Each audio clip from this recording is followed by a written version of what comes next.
Hurricanes. A tutorial for Green Valley School 2nd grade, Miss Claudia. The intensity of rainfall varies throughout different parts of the earth. In deserts, for example, there is almost no rain. But in other places, there are very heavy and destructive rains called storms. What kind of destruction can storms cause? Storms can destroy whole cities and cause floods.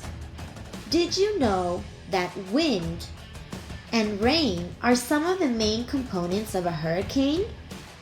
A hurricane is a violent whirling storm with very rapid winds of at least 119 kilometers per hour. But how do hurricanes start?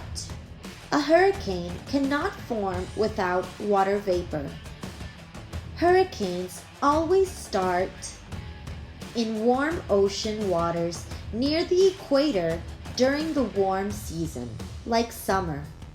There are hurricanes all over the world, but each region has different names for them.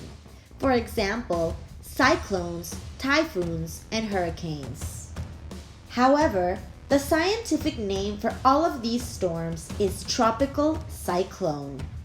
Tropical cyclones form and behave the same way. They also have the same parts. Do you know the parts of a tropical cyclone? The eye is the center of a tropical cyclone. It is very calm and there are no clouds or wind.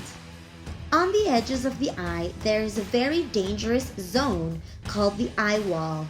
In the wall, there are very heavy clouds and high-speed winds. Around the eye wall, the tropical cyclone has large spiral bands of rain called rain bands. There, the wind is not too fast, but the rain is very heavy. Tropical cyclones are very destructive, and unfortunately, they are not uncommon. In fact, they occur every year. The hurricane season hits the Caribbean between June 1st and November 30th every year. Mexico is a country that gets hit with hurricanes, so it is important to always be informed and stay safe. Thank you for listening. The end.